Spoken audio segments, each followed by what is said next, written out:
Política. Seguimos en su programa Despertar Político, dándole las gracias al Dios Todopoderoso que nos permite llegar a todos los hogares de la República Dominicana a través del canal 74 de Altiz y una línea de telecables en el nordeste del país, así como también estamos saliendo por el canal de YouTube Rafael Linares Guerrero y Multimedios de Comunicación. Señores, recibimos con un fuerte aplauso a Pablo Ulloa, quien a pesar de los grandes trabajos que está realizando a beneficio del pueblo dominicano, nos ha llamado y hemos contactado con él a los fines de poder hacerle algunas preguntas. Buenos días, querido Pablo. Buenos días. Primero desear que Dios les bendiga y que la Virgen le cura con su manto protector este nuevo proyecto. Felicitarle a ti, Linares, que tenemos una amistad de tantos años, a Abril, el mismo Giovanni, los demás muchachos y muchachas. Pero yo tengo fe en este proyecto, de verdad que sí. Gracias, querido hermano, gracias. ¿Cómo van los trabajos de la Defensoría del Pueblo? ¿Cuáles son las pautas a seguir en estos próximos días, luego de ese congreso extraordinario que tuviste? ¿De qué se trató para que la población también se entere de las cosas que desarrollaste en el congreso y las que vienen por desarrollar? Mira, gracias a Dios, en cuanto al Defensor del Pueblo, el congreso que se hizo recientemente de World Law marcó, yo creo que un punto de inflexión desde el punto de vista del respeto a la institucionalidad, al Estado de Derecho y sobre todo el aspecto relacionado a la estabilidad jurídica que existe en República Dominicana. Es un esfuerzo conjunto porque hay que reconocer que ahí José Alejandro Aybar, el dueño y presidente de la Universidad del Caribe, fue un actor clave, pero desde febrero, cuando visitamos al rey de España, sabíamos que esto iba a ser un punto relacionado con proyectar a la República Dominicana como lo que es. Una economía pujante, pero también con un marco regulatorio e instituciones que hacen el esfuerzo de mantener la estabilidad de todo lo que hemos podido desarrollar en estos 50 años de democracia. Nosotros tuvimos una participación no solamente en el evento, en la inauguración, sino en lo que tuvo que ver en el desarrollo. Y ahora estamos concentrados en, como tú decías, en el trayecto para cada municipio. Estamos haciendo unos diálogos por la comunidad. Estamos recorriendo todos los municipios de República Dominicana. Muy bien. El año pasado lo hicimos con las provincias. Y lo que pretendemos con esto es tener una cercanía con el ciudadano, saber sus problemáticas, ver institucionalmente qué nos corresponde y lo que no, saber cómo desde el punto de vista de la gestión social e institucional podemos impactar. Es una experiencia muy interesante porque nosotros no solamente hacemos el diálogo, sino hacemos unas encuestas y dentro del marco del diálogo hemos tratado de ser lo más participativo y para eso hemos instalado una plataforma que nos permite que cada una de las personas que se expresan se ubique en los derechos según la categoría del derecho de nuestra Constitución, pero al mismo tiempo las encuestas nos dan un elemento esencial que el defensor va a presentar a final de año, que es la calidad de los servicios públicos en el país. Muchos de ustedes, y Linares, por ejemplo, fue candidato a diputado de una circunscripción tan grande y tan pobre, sabe que el asistencialismo ha sido parte de la lógica política de República Dominicana y nosotros creemos que con un crecimiento como el que hemos tenido, los servicios públicos debieran estar en condiciones distintas. Por eso hemos tratado de hacer que el informe del Defensor del Pueblo sea una radiografía y un análisis de estos servicios para que la ciudadanía pueda no solamente saber el estatus mismo, sino que veamos cómo mejorar, porque también se trata de aportar en soluciones, no solamente criticar. Pablo, tú publicaste en Twitter, en X, un hilo sobre el tema de salud que iniciaba sobre Rosa, que le dolía el pecho, no fue atendida en su momento y terminó falleciendo. La degradación del sistema de salud de República Dominicana es harto conocido. Yo creo que todos tenemos una historia que contar. ¿Qué han dicho estos informes que tú has hecho y qué podemos hacer? Porque mientras tanto el problema continúa. Claro. Mira, gracias por la pregunta. Incluso este tema viene desde el año pasado, cuando nosotros hicimos un evento donde participaron todos los actores y todos los sectores relacionados con la seguridad social, que lo hicimos en el mes de junio. Porque para el Defensor del Pueblo, la mayor reforma que debe haber en República Dominicana es la reforma. Pablo, Se fue. Fue principio de este siglo. Repite lo último que dijiste, que a partir de que se reunieron el año pasado se fue y no te escuchamos. Perdón, te decía se está yendo, que en ese evento que nos permitió congregar a todos y presentamos un libro que son en un decálogo que lo entregamos junto a la propuesta al Congreso de la República para que la ley de seguridad social tenga un matiz más socialdemócrata, pero que el progresismo de los derechos se vea. Y quiero explicar. La ley de seguridad social, por ejemplo, plantea que tú tienes un porcentaje para los medicamentos. No podemos estar conformes que nos entreguen 12,000 pesos de medicamentos porque el Consejo Nacional de Seguridad Social así lo autorizó. La ley en su artículo dice que es un porcentaje. ¿Y ese dinero qué pasa? Además, las pensiones, ¿qué vamos a hacer cuando en el 28, 29 y 30 empiecen a salir los cohortes con una tasa de reemplazo de un 30%? Si hoy tú ganas 100,000 pesos y te pagan 30,000 pesos cuando tú tengas más de 65 años, ¿qué vas a hacer? Pero peor, a la indigencia. Peor, cuando tú te pensionas, tú pierdes tu póliza de seguro. Vamos a otro indicador, como por ejemplo, la unidad de atención primaria. Debieran haber 5,000, solamente hay 2,000 y Farmacia del Pueblo no llegamos ni siquiera a 900. Ese gasto de bolsillo que le afecta a la persona de a pie, que tiene que trasladarse luego de una indicación, hacerse un análisis, hacerse una placa, hacerse información adicional para que el médico lo pueda recibir, impacta prácticamente un 44% de las personas. Entonces, estamos hablando que salud es un tema serio en República Dominicana, pero no tiene que ver necesariamente con temas relacionados con partidos, porque hemos tenido 50 años de avance y eso es indiscutible, pero ya tenemos que estar viendo justamente una salud más cercana a la gente, que sea para todos y todas, como decía un líder que quiere mucho, Abril, Rafael y yo mismo. Y esa es la parte de la discusión, porque indiscutiblemente cuando tú te vas a un municipio, de los aspectos que más te sindica la gente es la unidad de atención primaria, que el hospital tenga los medicamentos, la paralización de algunas obras.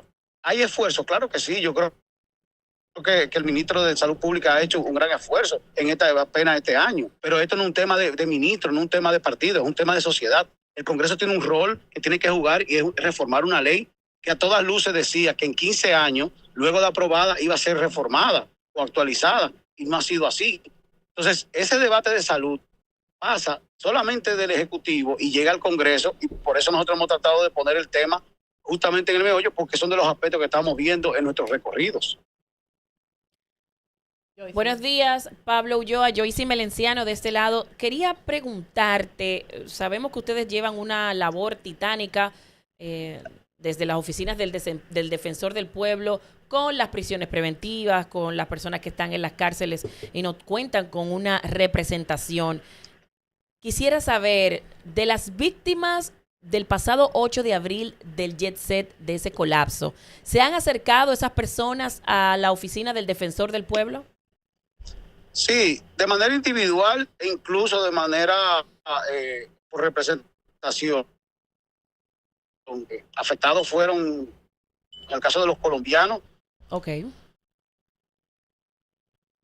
Se fue del aire. Hubieron 3 colombianos. Ya creo que en este punto me paré incluso. Ah, ok. Decías que una joven y 3 colombianos.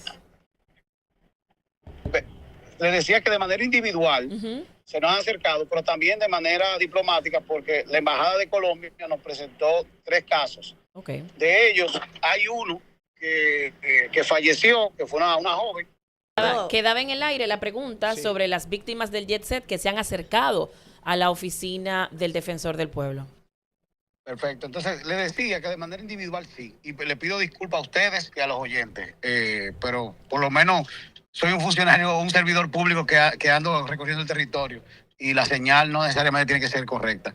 Miren, les decía que de manera individual y diplomática incluso se nos ha acercado, específicamente la Embajada de Colombia, con 3 afectados. Hay una joven que sí ha quedado dentro del marco de salud con situaciones. A ella se le está tratando de apoyar a través de la Superintendencia de Seguro, que es lo que corresponde. Y nosotros incluso explicamos el debido proceso para que nadie se le venciera el plazo, porque como saben ustedes, los plazos son fatales desde el punto de vista penal, en jurídico, en sentido general. Y el tema de que pudieran tener el registro de dónde fallecieron fue parte de lo que trabajamos. Y además los plazos en cuanto al debido proceso. No solamente la Superintendencia de Salud, de Seguro, tiene que generar una certificación, sino llevarla a la aseguradora y por ahí, si la inicia el proceso, aquellos que quieran ya hacer querella o demanda, sea penal o civil, bueno, ya hay un procedimiento que es el abogado que lo asuma. Pero nosotros, como institución, lo que hemos tratado de orientar y apoyar a cada una de las víctimas que se han afectado por la tragedia realmente del Jet Set, que a todos nos impactó. Además de la orientación y el apoyo, hemos tratado de monitorear algunas situaciones que se dan desde el punto de vista del auxilio de personas que no necesariamente tienen las condiciones para poder seguir trabajando, y ahí entran los empleados que eran de la discoteca. Claro. Y hasta ahora no hemos tenido novedades en ese sentido, porque tanto la empresa como las condiciones que plantea, en este caso el IDOPRIL le correspondería, están siendo asumidas. ¿Qué hay de cierto con el tema de que los empleados realmente no estaban registrados como empleados? Porque se ha hablado mucho, pero realmente no hay una información acabada sobre el tema. Mira, no pudiera hablar en sentido amplio. Puedo decir que dentro del marco de lo que es el registro de seguridad social y la parte del Ministerio de Trabajo, hay una nómina depositada y en ese sentido están siendo asumidos. Ahora, de ahí a que existan eventuales, que en el sector de turismo se utiliza mucho, que son personas contratadas para días particulares, bueno, esas personas se registran también como eventuales, y lo que es la nómina, el Ministerio de Trabajo tiene esa opción. No sé de casos particulares, salvo lo que le comento a ustedes. Por lo tanto, no pudiera hacer un juicio de valor si existían fuera de nómina o no. ¿Qué opinas de eso del listín diario, de la censura que ellos sienten que están teniendo ahora mismo? Mira, ese debate internacionalmente, indiscutiblemente, primero condenar que cualquier medio de comunicación se sienta afectado, amordazado, censurado, porque siempre hemos sido garantes de la libertad en todas sus dimensiones, en este caso la libertad de expresión básica. Pero ahora, a nivel internacional, incluso ha llegado al Tribunal Europeo, y en Estados Unidos se han dado varias sentencias, porque hay varios elementos. Está el elemento del honor y el elemento de la expresión. Como derechos, ambos tienen categoría y es normal que se vea dependiendo del enfoque que uno le plantee. Ahora, hay elementos que entran en el debate más allá de la situación del listín, y eran de los aspectos que nosotros planteábamos cuando se dio la posibilidad de una ley de regulación de la expresión. Y es justamente que cuando tú firmas con las grandes plataformas, tú estás firmando términos y condiciones. Y por lo tanto, ahí entra lo que le llaman el tecnofeudalismo, que es un libro reciente que se escribió. Ya tú no eres dueño necesariamente de la información tuya, como pasaba en los medios antes, que eran por televisión o radio. Sí. Ya todos dependemos de las grandes plataformas y son ellas las que terminan controlando toda la información que se pueda tener. Eso es un debate que internacionalmente ha tomado mucho camino, porque justamente en cuanto a las redes sociales, hemos visto muchas personas que se han visto afectadas, y ahí entra el derecho al olvido. Si ya yo me resarcí frente a la sociedad, sea porque hice un acto delictivo o lo que pasase, bueno, yo tengo derecho también al futuro, al olvido. Entonces, República Dominicana no ha entrado necesariamente en esa etapa, pero cuando tú ves los derechos de manera progresista, tú sabes que son debates que van a venir a tu sociedad. Quizás eso fue parte de la discusión en su momento, que no se me entendió con relación a lo que era el seguro de desempleo. Yo nunca he estado en contra de la cesantía. Lo que estoy consciente que el artículo 50 de la Ley de Seguridad Social plantea un seguro de desempleo. Si tú lo ves desde el punto de vista justo, es mejor para un empleado que pierde o renuncia tener garantizado 6 meses de su salario, como pasa en España con el INEM, y poder tener una oportunidad de conseguir un nuevo empleo. Entonces, ahí tú ves los derechos de manera progresista. No es eliminar uno, sino es ver cómo tú garantizas más. Pero entonces, ahí es que vamos con cuestiones de que las leyes se contraponen, porque dices que todo ser humano tiene derecho al olvido. Sin embargo, igual yo como periódico tengo derecho a tener una noticia que es una realidad, porque al final él haya sido culpable o no, él aceptó, o sea, él firmó un acuerdo donde él y repito, déjenme aclarar esa parte. No estoy diciendo que él haya sido culpable. Aquí todos sabemos y tenemos más que claro que muchas veces hay personas que por no llevar un proceso judicial prefieren aceptar un acuerdo con el Ministerio Público y dejar eso ahí. Entonces, es parte de la historia. Ellos no están incurriendo en algo ilegal. Entonces ahí es que entiendo como que hay una situación que se contrapone, una ley se contrapone a la otra.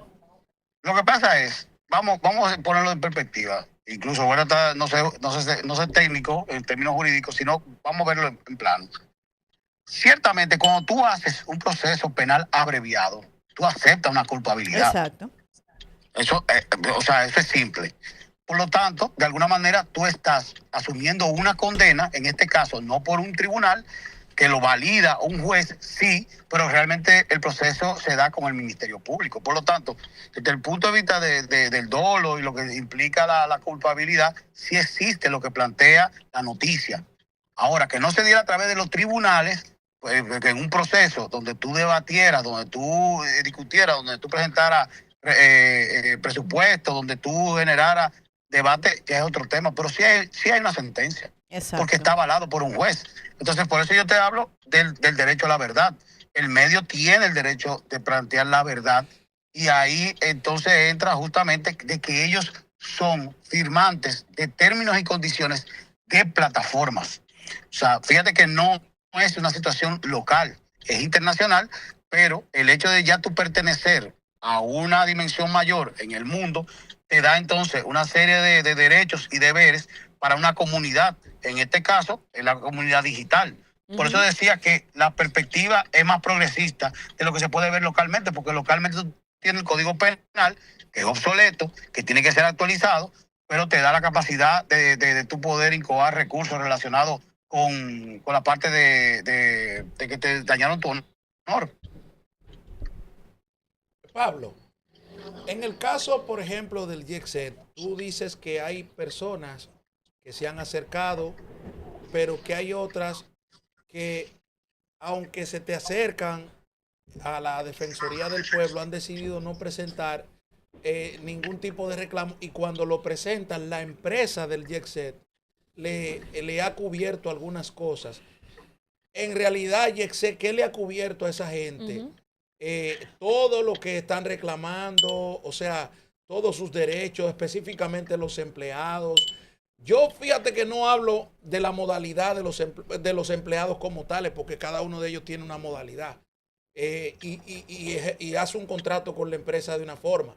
Ahora, ¿a qué se ha comprometido la empresa Yexet con esas personas que se han acercado a la Defensoría del Pueblo? Mira, vamos a verlo también para aprovechar y hacer pedagogía social. La Ley de Seguridad Social tiene el IDOPRIL, y el IDOPRIL te cubre riesgos laborales, porque tú pagas en tu seguridad social un seguro de riesgos laborales. Por eso quiero diferenciar lo que son empleados de lo que son víctimas por estar en ese momento en un lugar que colapsó. Desde el punto de vista de la institución, nosotros hicimos dos procesos, específicamente en cuanto a forma, no a cantidades.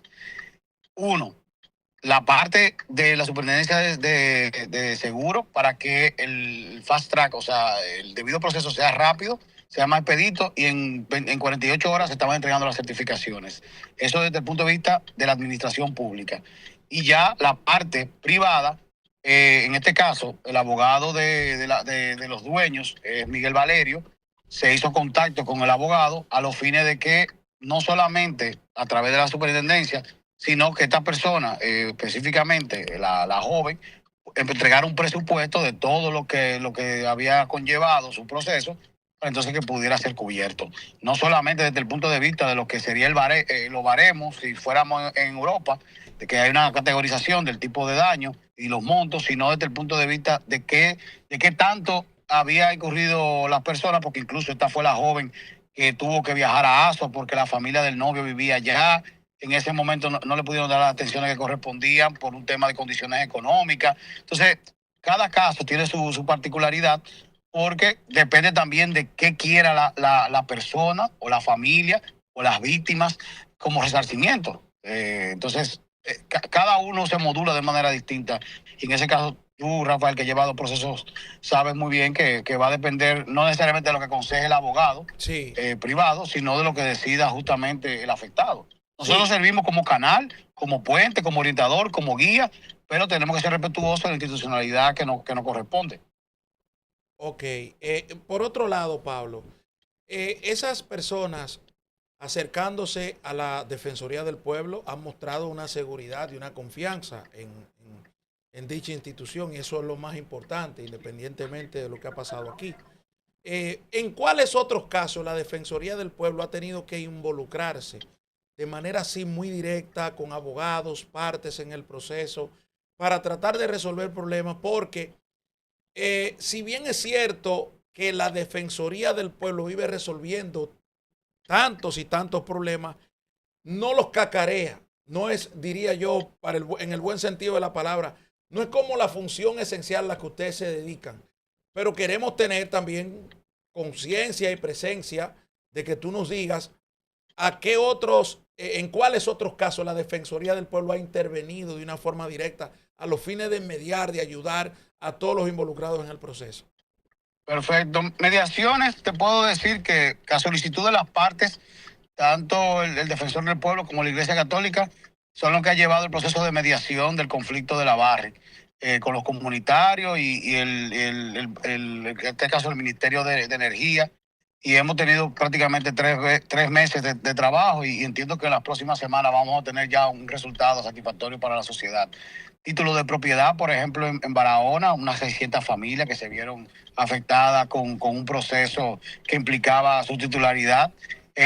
Por ejemplo, 28.000 docentes que fueron indexadas a sus pensiones al principio de la gestión del anterior ministro, bueno, de dos ministros anteriores.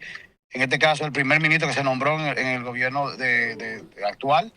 Aparte de eso, bueno, hubo un caso también que fue, lo pongo como ejemplo emblemático, que fue la situación que tuvimos con la dirección de correo, Impostón, cuando canceló a 45 empleados de carrera y respondió al Defensor del Pueblo que no tenía que responderle con un acto de alguacil. Y al fin y al cabo se repusieron las 45 personas.